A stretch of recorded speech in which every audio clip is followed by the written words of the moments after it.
Welcome to the Darkstream. Voxday, voxday.blogspot.com, and Castalia House. Thanks for tuning in. Been an exciting day here. You're kind of one of those days when you're just not tired of winning. I don't know if you're aware, but if you're not, the Alt Hero campaign just passed 100,000, which is precisely 4 times more than we were asking for. So that's pretty awesome. And thanks to all of you who have backed it. We will not let you down. I think we've got a pretty good track record of delivering, and so we're not going to screw this up. There's still some new announcements to come. Some relating to Mr. Chuck Dixon, some relating to the cosplay stuff. But there's a lot of things that are in the works, a lot of things that are going to happen. There's still 19 days left in the campaign. We have no idea where this is going to end. So we've already got one stretch goal at 150,000, which would be the first, what do you call it? It'd be the first video. And so that's what's going on. The mic isn't working. The mic hasn't been working. It worked briefly and then stopped working. So, also in a related note, the comics are a new front. One of the things that I recommend in SJW's Always Double Down, and implicitly in SJW's Always Lie, is the need for the traditional right to go on the offensive. We can't just defend.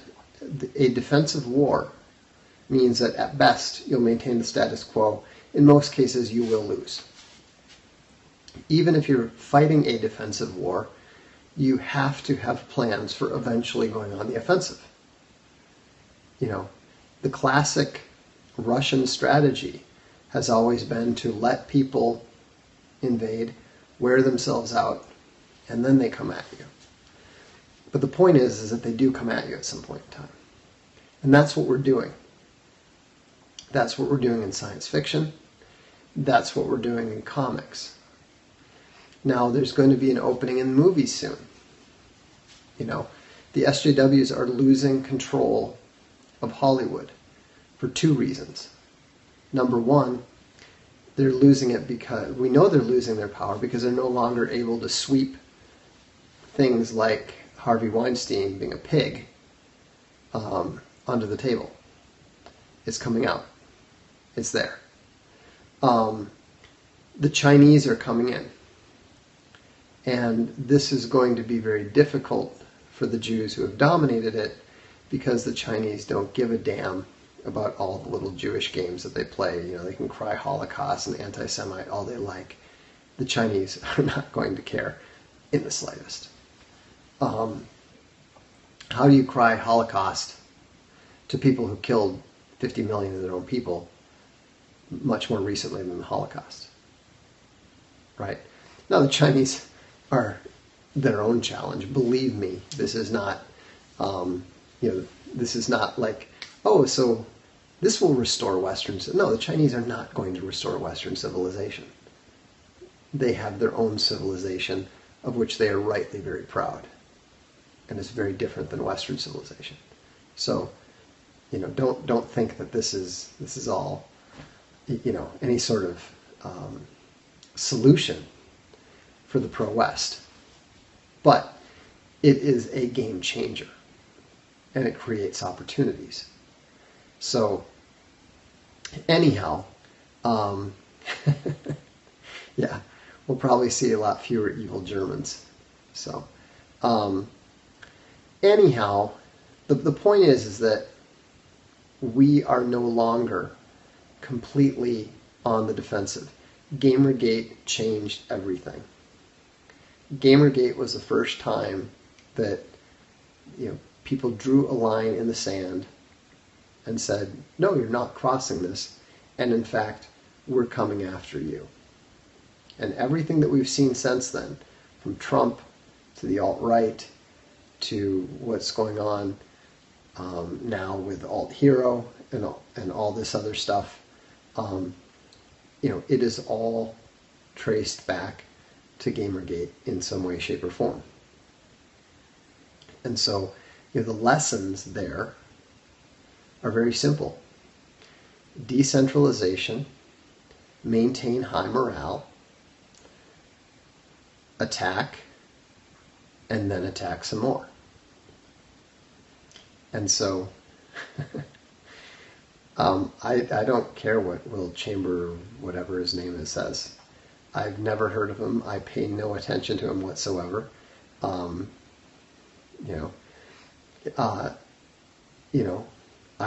number of people have said that. Do you have any idea how many people said Gamergate is dead? Have you ever noticed that all of the skeletons and zombies and that sort of stuff that are surround Gamergate, it's because that we were told that we were dead so many times. It's a joke. But the ride never ends. And so, hey, I like Mike. I respect Mike. When Mike talks about the media, I listen to what he says. When Mike talks about mindset, I listen to what he says. When Mike talks about philosophy, I don't pay any attention at all. It's just like everybody's got their particular strengths and weaknesses. I like Scott Adams. Scott Adams is really good on persuasion. He's obviously got a amazingly unique sense of humor. He's massively successful, but he doesn't understand rhetoric. He was talking about how, I thought we were finally over I don't call them social justice warriors. I call them social justice bullies. This totally incompetent rhetoric, that never works. And Scott Adams, well, we shouldn't call them social justice warriors. We should call them peacocks. No. The thing that people, whenever you hear people say stuff like that, they don't understand the first thing about rhetoric. All right? Rhetoric is about the emotional effect on the other person. It's not about what you think. It's about what the other person reacts to. And so it's not about brand. It's not about any of that stuff. It is all about emotion. And the most effective terms are always those that the target applies to themselves. Right? Think about it. Calling somebody gay is a slur, right? But do you remember? I'm old enough to remember when that was the term that they preferred, that they adopted for themselves. And so the thing is that gay would have been poor rhetoric back in the early 70s, back when they were trying to get people to call themselves that. Now that it has negative connotations on the basis of what it refers to, I think that Gamergate explains rhetoric most effectively when they say, all your memes belong to us. All your hashtags belong to us. And what they're really saying is they're really saying, in order to use rhetoric effectively, you want to use the derogatory terms that people choose for themselves. Like, to answer the question to that individual who said, warriors, isn't it bad that they're called warriors? Well, no. Why not? Can you figure out why not? Why does it bother them to be called social justice warriors? Why would that annoy and irritate them so much?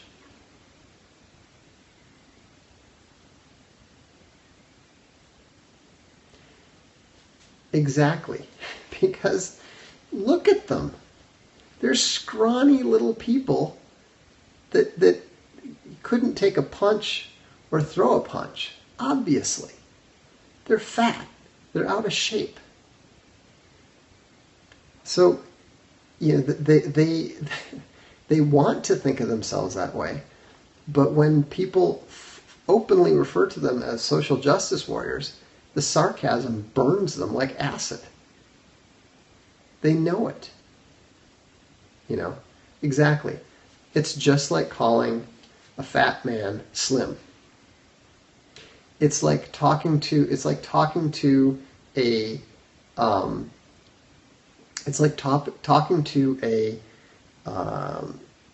old person and saying, "You're 70 years young." Okay? Wouldn't that piss you off? Dude, they're 80. They know they're old. Calling them young is just an insult. It's contemptuous. And if you've read SJW's Always Double Down, then you understand that they are particularly sensitive to that. They are particularly sensitive to being patronized and to being held in contempt. And so that's why calling them SJWs is one of the worst things that you can call them, because it sticks. They don't think of themselves as peacocks. You can call them a peacock, and most likely they'll be confused. It won't upset them. It's kind of like when some of the alt-retards were calling me a prairie Jew. I thought that was hilarious. I'd never heard that. I'd never heard that expression before. It made me laugh. And so,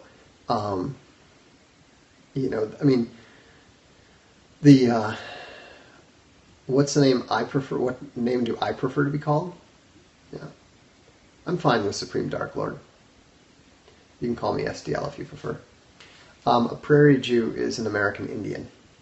So, I prefer to call SJWs SJWs. I've written several books on that score. So, I like it when people refer to them that too. The social justice warriors applied it to themselves. I quote them several times on it. They used the term unironically, and then the term was taken from them and applied to them ironically, and that's why it burns them so much. That's why it angers them so much. Every now and then you'll see one of them trying to say, "Well, it's not bad. I am a warrior for social justice." It usually lasts maybe a week. They've tried to recapture it. They can't. So, is white knight effective rhetoric? Yes, white knight is very effective rhetoric. The kind of people who white knight for women really don't like being called that. Because, again, they hear the contempt. They think of themselves as white knights. They do. Some of the most effective rhetoric is when somebody believes something, but they know that other people don't believe it of them. That's why Cuckservative drives them nuts. Am I offended by half-breed? No, not at all. Response to critics believing you're an SJW for attacking SJW. Okay, they are very stupid people. They are obviously not very intelligent. In most cases, they're actually engaging in rhetoric that they don't really understand for a very simple reason. A tactic is not an objective. Okay? The fact that the Russians built tanks in order to oppose Operation Barbarossa. They invented a whole new type of tank, the T-34. Did that make the Russians Germans? Because they were adopting tanks and tank tactics similar to the Wehrmacht? No, obviously not. So attacking SJWs, and even using some of the tactics that SJWs use, does not make me an SJW, for the obvious reason that I do not use them. I do not use those tactics in service of social justice. I use them in service of truth and Western civilization.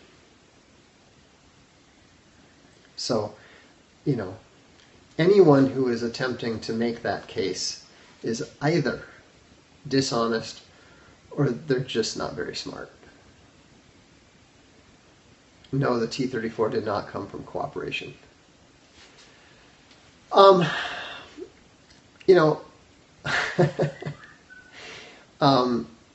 I like Roosh. Sargon was very solid during Gamergate. But they're not really at my level of analysis, obviously. There's nothing wrong with that. It's not a criticism. It's just that it's not a very astute observation. Will dark streams continue? Yeah, we'll still do them from time to time. I don't see any reason why not. Two very different. Dark streams are very different. Quite a bit more rambling. The Voxaversies are going to be very focused, very coherent. So, yeah, I mean, Roosh is a seeker.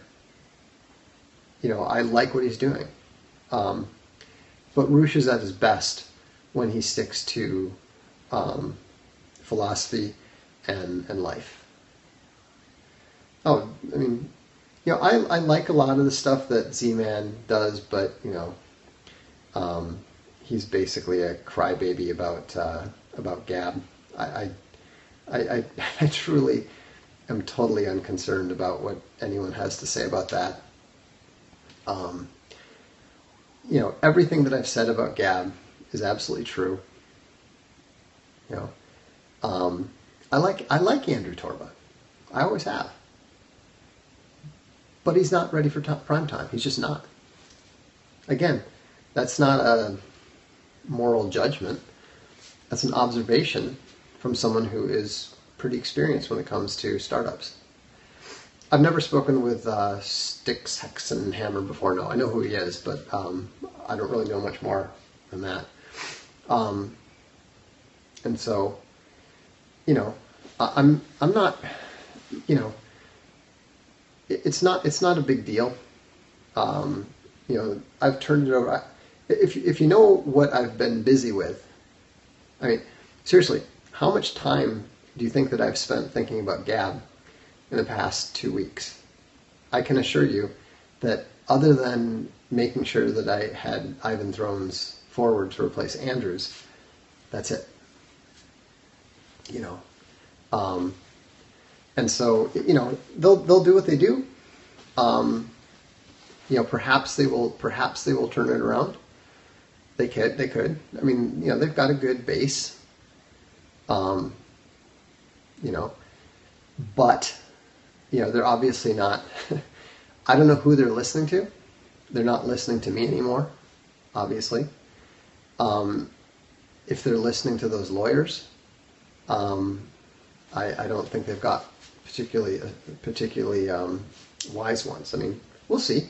If they manage to beat Google that way, more power to them. That's not a battle I would embrace myself, but it's what it is. Now, I was asked. I have a lawsuit against Gab. It's not really a lawsuit. It technically is, but it's mostly just a request for information. So I don't want to get into the Las Vegas stuff because there's just so much going on. I don't know. I have no idea. So anyhow, it's to be honest, like I said, I mean, I just published a new book, which I was working on until the very last minute.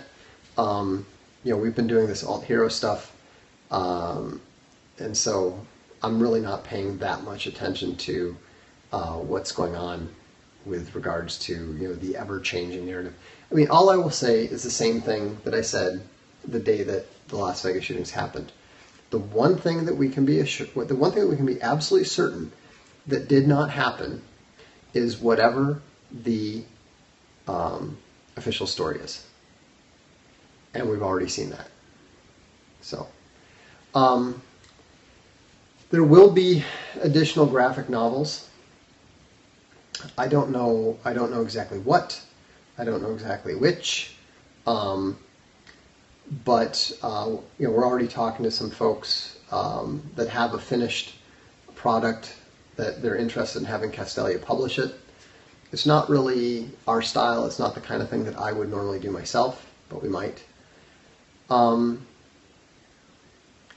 I try to basically read one serious nonfiction work for about every 5, you know, junk novels or just, you know, generic novels. Right now I'm kind of on a classic, not classic, but, you know, Meiji era Japanese fiction kick. Yeah, I've pretty much blown through all the Murakami that's out there. I've read most of the Soseki that's out there, so I'm reading some other authors now. You know, if you want to follow what I read, you can see I keep a reading list. That's not all the books that I read. 5 rings. No, it's not in 5 rings. Literature.